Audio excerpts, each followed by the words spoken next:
Olá, pessoal. Vamos conversar sobre a atividade de estudo 1? Bom, antes de tudo, aqui nós temos algumas instruções que vocês devem ler com bastante atenção para evitar qualquer tipo de problema, coisas que vocês devem se atentar para evitar algumas coisas, correto? Então, aqui, ó, como finalizar e entregar a atividade de estudo 1, os formatos que vocês devem se atentar. Problemas frequentes a evitar. Então, para quem nunca enviou alguma atividade, algumas informações aqui são bem relevantes, tá bom? Vamos para a atividade de estudo propriamente dita. Bom, a atividade de estudo 1 ela é bem simples, não tem muito segredo aqui, tá? Mas eu vou tentar explicar o máximo possível para tirar qualquer dúvida de interpretação que vocês possam vir a ter. Bom, os fenômenos de transporte são essenciais para diversas áreas da engenharia, pois explicam como energia, massa e quantidade de movimento se deslocam em diferentes meios. Então, aqui fala um pouquinho da importância de fenômeno de transporte para todas as engenharias e aqui explica um pouquinho sobre os três fenômenos. Quais são esses três fenômenos que nós estudamos em fenômeno de transporte?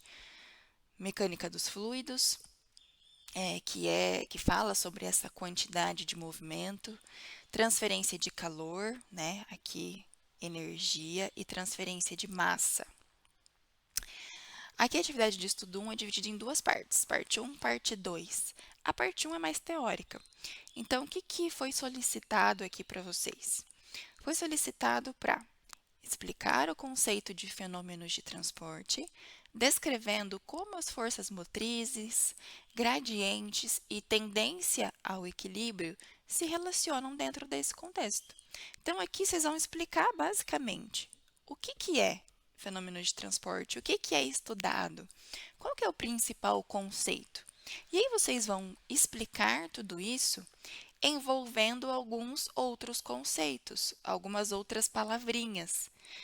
Quando a gente estuda fenômeno de transporte, nós falamos sobre forças motrizes. Então, qual que é a força motriz de, de cada fenômeno de transporte? Tá? Como que os gradientes, ou seja, diferenças de algumas coisas, estão envolvidas ali, nesse conceito de fenômeno de transporte? E como que a tendência ao equilíbrio se enquadra nesse conceito que a gente vai estudar? Então, tudo isso a gente vai falar logo no início. Quando a gente apresenta os fenômenos de transporte para vocês, eu bato muito nessa tecla, porque saber o conceito das coisas é muito mais importante do que ficar falando sobre teoria, teoria, teoria, teoria, teoria.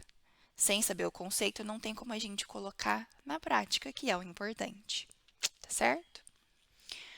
Parte 2. Na descrição de fenômenos físicos, encontramos diversos tipos de grandezas diferentes. Como você bem sabe, cada uma dessas grandezas é dada por dimensões e unidades diferentes. Então, logo no início também, nós vamos estudar sobre dimensões e unidades e vamos falar bastante sobre a importância delas, tá? No estudo de fenômenos de transporte, é comum nos depararmos com alguns números que, apesar de possuírem grande significado prático, significado físico, não apresentam unidades. São os chamados números adimensionais. Tudo isso que eu coloquei aqui, ó, foi retirado do livro que a gente estuda, né? Do livro de vocês. Então, nesse sentido, mostre que o número de Reynolds é um número dimensional. Então, nós vamos estudar sobre o número de Reynolds. Tem uma formulinha para ele. Nós vamos estudar sobre o significado físico. O que significa esse número de Reynolds? Porque, apesar dele não ter uma unidade, uma dimensão para ele, devido às outras dimensões, às outras grandezas que ele é composto, ele tem um significado físico, um significado prático muito importante, tá? Mas tudo isso a gente vai estudar. O que eu estou pedindo aqui é para vocês demonstrarem o porquê que o número de Reynolds ele é adimensional. Por que que ele não tem dimensão? E aqui vocês podem explicar de duas maneiras. De uma forma mais parecido com o que está no livro de vocês. Lá no livro a gente vai estudar por dimensões, tá? Mas vocês podem também, ao invés de trabalhar com dimensões aqui, dimensão de comprimento, dimensão de tempo, enfim, as dimensões que a gente vai estudar, vocês podem utilizar unidades já diretamente. Então, vocês vão ver que o número de Reynolds ele é dado por Rho VD sobre Mi. Então, vocês podem colocar as unidades de cada uma dessas grandezas em um único sistema de unidades, como, por exemplo, o Sistema Internacional de Unidades.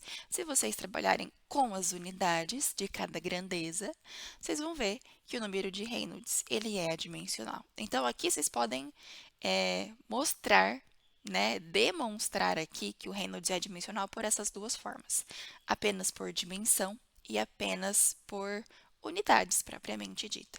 Lembrando que é importantíssimo vocês trabalharem em um único sistema de unidades. Indico fortemente que vocês trabalhem, quem escolher demonstrar por essa por essa forma de unidades, escolham Sistema Internacional de Unidades, escolham o SI para evitar confusão, porque é o que a gente mais utiliza. Creio que é o mais fácil para vocês demonstrarem aqui, tá bem?